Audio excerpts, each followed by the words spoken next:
We are today interviewing someone who doesn't need an introduction. It's Hikmat Abdurahmanov. And the first question I really want to ask you is that you have studied both abroad and in Uzbekistan. You probably have your own vision of the system that needs to be implemented in our country. Can you tell us about the pros and cons, both here and abroad, and whether you were able to combine the best things you've learned in your university? Yes, so basically I was lucky to study in different places. I had, and again, saying education has many layers, right? So my school education was here, and then my undergraduate education was also here. What I was able to get was my master's degree. I had my master's in UK. I did my master's in international business in Scotland. So then I have done few other degrees and programs elsewhere, such as I've studied in Moscow. I've done my additional executive education there twice. So I can say that I know something about education in Russia. Plus I have done a few courses in other countries, such as United States. I have done few programs, mostly leadership programs. So that is also, I would say, executive education. So my conclusion was that education here needs to be changed, needs to be transformed. I've came to this conclusion from different angles. Number one, as an employer. So we employ people in different companies here, and we have seen what is coming out of the universities here. What I can say specifically about education here, let's say the problems of education in Uzbekistan, specifically, let's say a few words about public education, meaning schools, and university, higher education. So I think what our public education lacks is lack of critical thinking.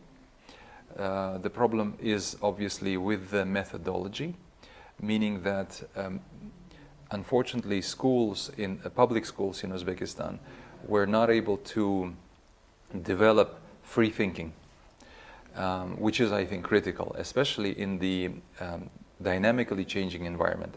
So when a lot of things are changing in itself. So if we refer to school, let's say learners, I think the best way they can prepare for the education is to be open-minded. So few words about public education. I think overall, in order to be a competitive nation, we need to start preparing our kids for being competitive. So if you look into the economy or life, I mean, what is happening? The whole economy is transforming. So previously we were called agricultural nation. What is that? That means that a lot of money would be in the agricultural sector. While now, in 21st century, everything is moving towards service economy. So look at the young generation. How are they making money? Mostly they are making money through doing something through Instagram, doing something from the social networks, and you can do e-commerce. You know what e-commerce is, right? Electronic commerce. Yeah. So traditional economy is moving towards, let's say, modern economy, when most of the population live in the big cities. So when I go to the regions, when I visit regions, when I go to Surkhandarya, Kashkadarya, or other regions, first question I ask is, where would you like to study? So guess what people say? Guess what young generation would say? Majority say, I want to leave Uzbekistan. They say, I want to study somewhere in developed countries. Second question I ask, how many of you would like to study in Tashkent? Again, many of them raise their hands. So that is a very strong signal that young generation, they do not see themselves in the region or in the rural areas. They would like to live in the big cities or preferably in other countries.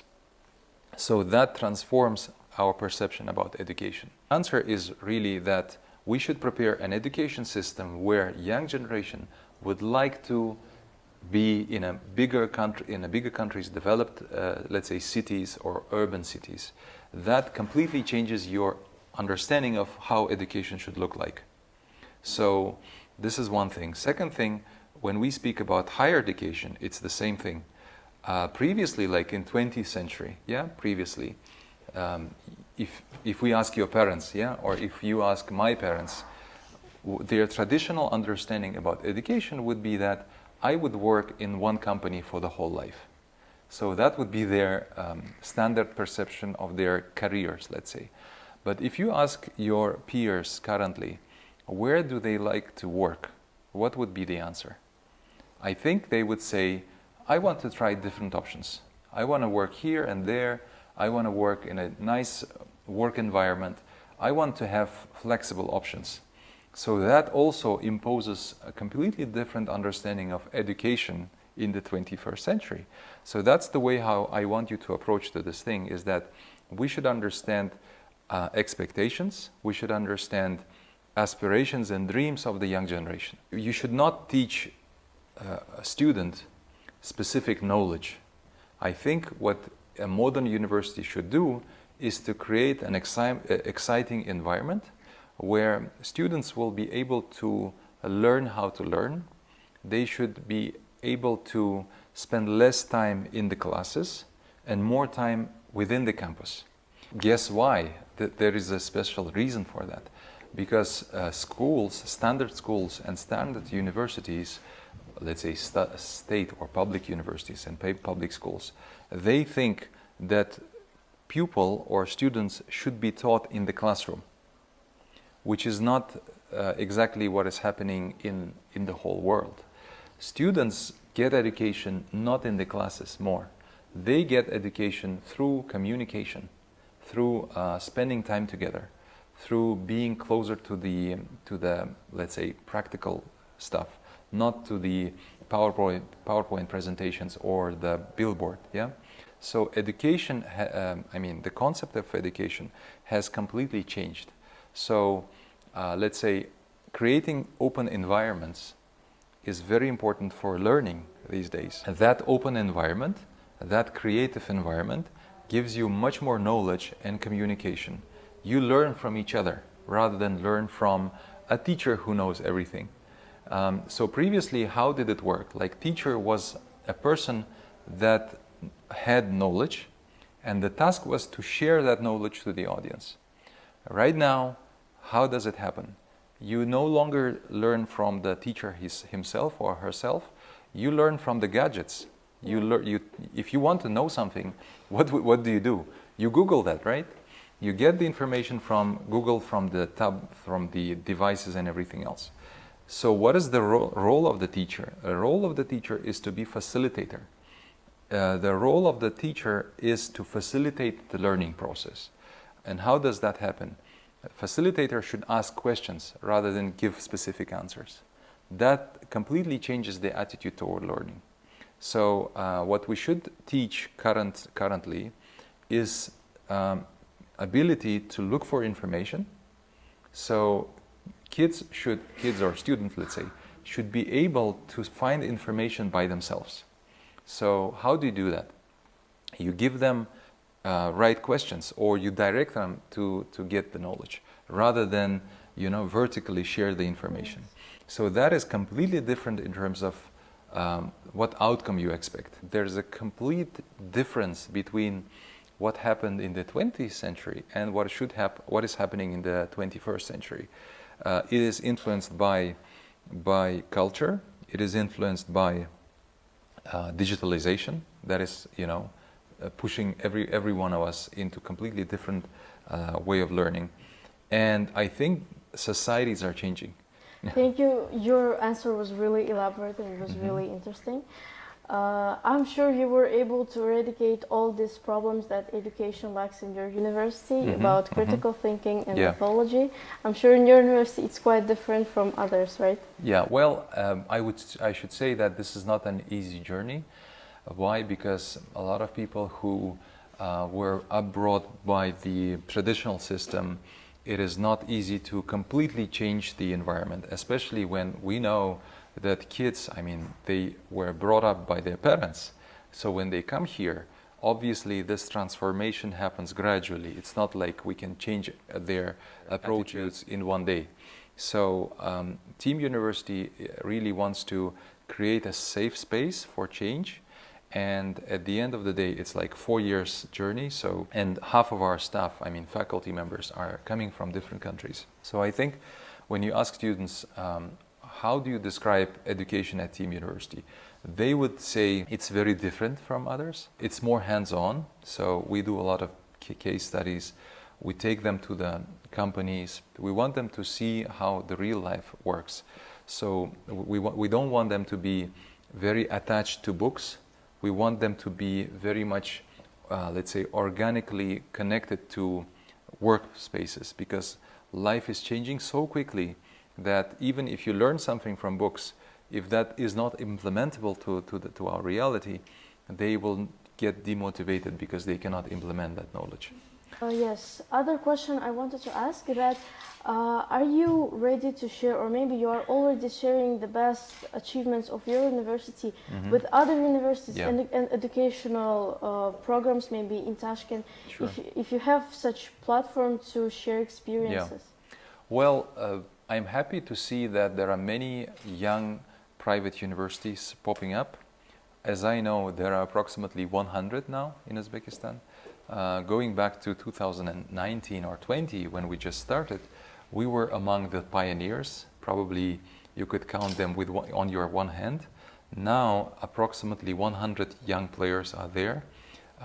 Many of them are willing to, establish some connections with us because they think that we are quite dynamic, quite an interesting player, or a little bit more experienced than them. Yes, we meet with their administration, with the founders and co-founders, and we try to exchange some experience. Especially, I think we all realize that because the task is so huge, I mean, to bring change, to make the education task that none single university can accomplish. So it's a task to all of us. We all should coordinate, we should exchange experience. Like earlier this year, we have organized a very interesting workshop. It was one-day workshop. We invited approximately 20 universities. So at Team University, we had one-day workshop, and a very well-known expert in education gave his, let's say, shared his thoughts about the vision of how future education should look like in Uzbekistan. So that was a very interesting discussion where probably for the first time private universities met at one place, and we had a very interesting discussion throughout that day.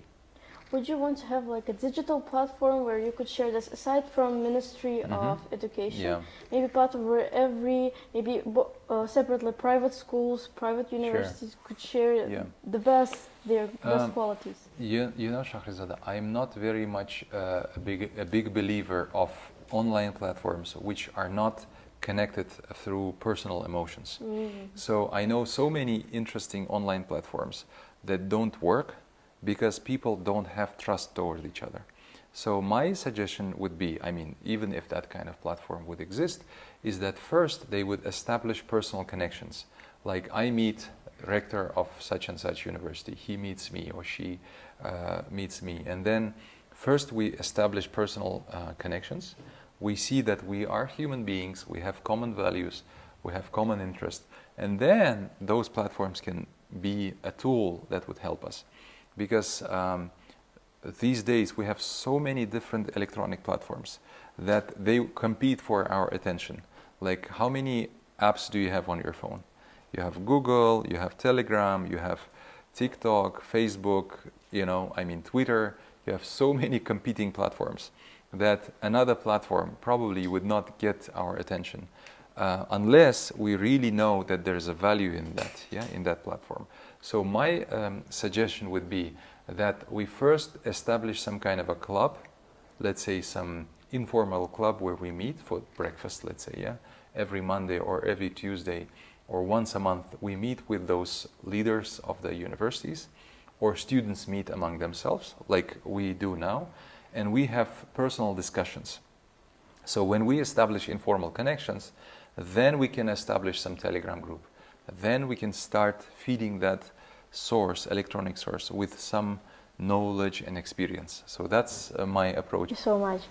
And I want to ask if your university has an inclusive approach for disabled people, and if not, are you considering implementing it? Let's elaborate on a few stuff. So first of all, it's about physical infrastructure, right? I mean, you should be able to say that you have created a very good physical infrastructure for people, for the disabled people. In that regard, we can partially say yes, partially we cannot say yes. Unfortunately, it is very difficult to come downstairs, and we don't have lifts, elevators yet. But let's say we had people who were coming to the first floor and attending some of our public lectures, and we are very happy to see that. So speaking about our co-working spaces, let's say, who have been to Kitab Olama? Have you been to I've been there, yes. Ground Zero Kitab Olama? And Kitab Olama. You have been there? So there is access, good access to disabled people. So, but again, I cannot say that 100% of the environment is accessible in that sense. So 50-50. We have 3 locations with Ground Zero. The new one is much more accessible. It has elevation system.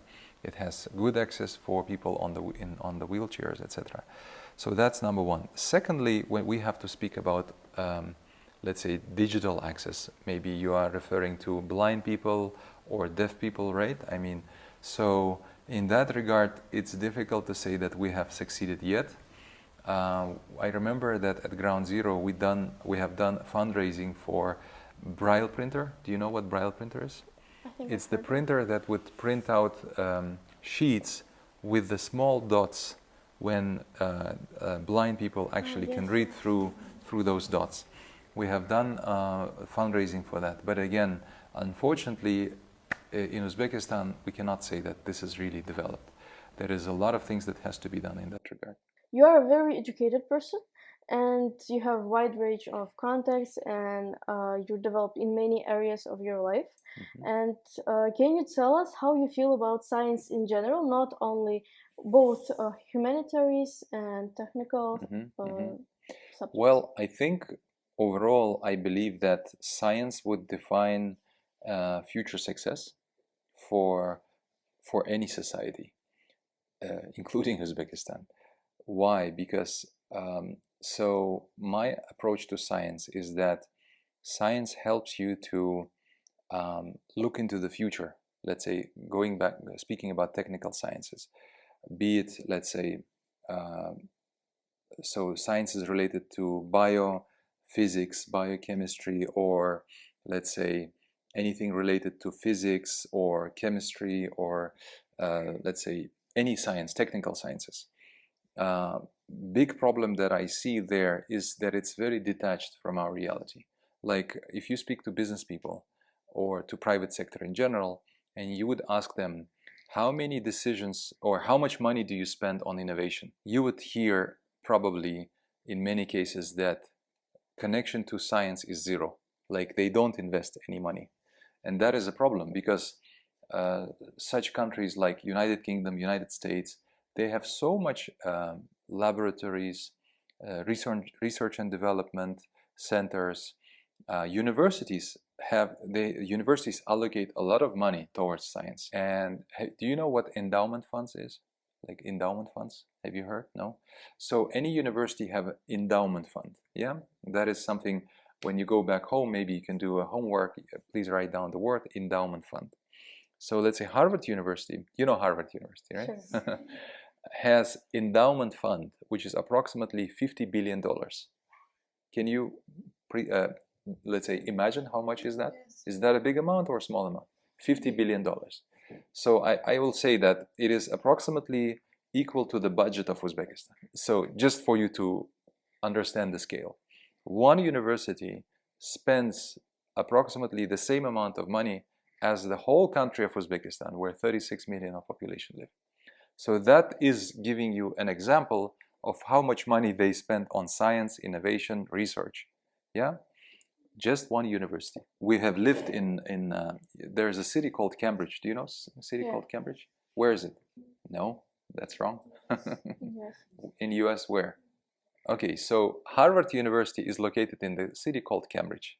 That's just give you a small hint. 6 months in Cambridge. So Cambridge City has Cambridge City and Boston area. Yeah, Boston as a city has more than 100 universities. So you would imagine, and that includes Massachusetts, yeah, Institute of Technology, and many others. We just know MIT and Harvard.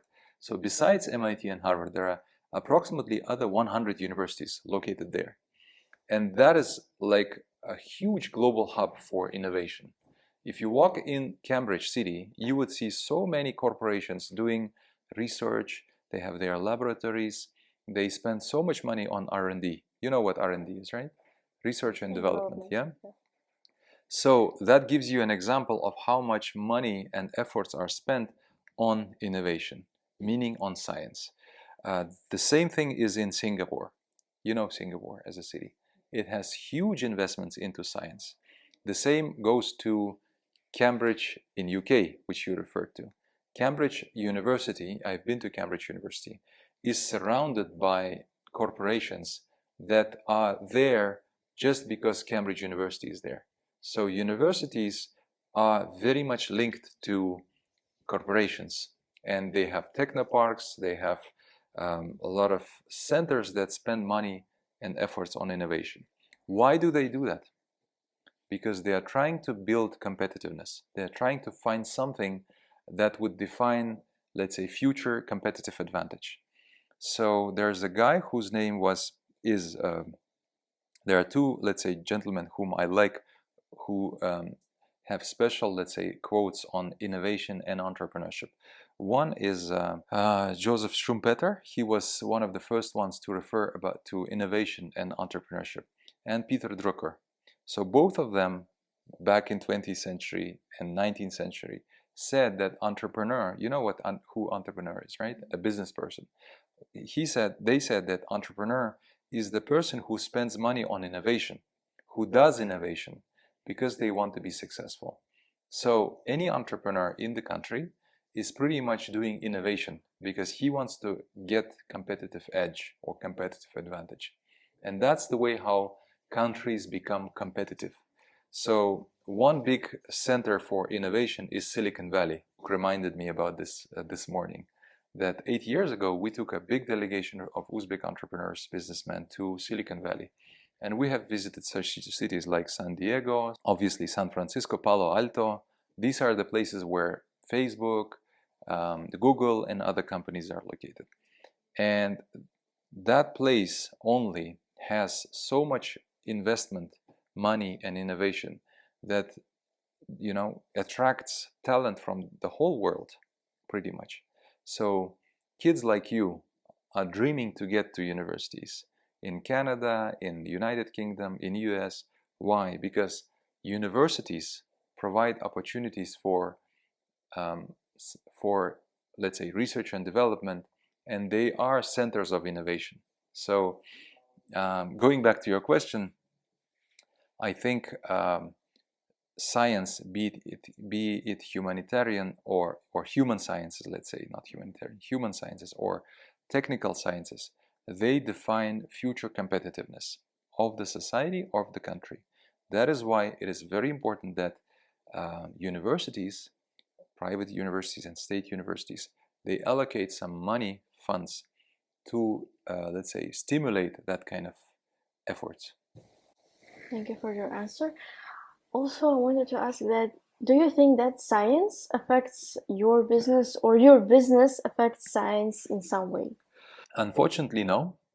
And I have to be open, that I have to be honest with you, saying that in Uzbekistan, majority of companies, they don't invest into science. They don't invest into innovation as such, let's say. Why? Because they don't have extra money to spend on that. If you go to pharmaceutical companies here in Uzbekistan, yeah, companies that produce drugs, yeah, whatever they do is very much related to very simple, very primitive stuff. So they bring raw materials, they don't do any processing, they just package it here and sell it to the consumers company. So when COVID hit Uzbekistan and COVID hit the whole world, who invented vaccines? Scientists, but which companies specifically? What kind of vaccines did you use? Do you remember? There are some from Russia, China, and US. Sputnik, Pfizer, thank you. What else? Pfizer, Moderna, which else?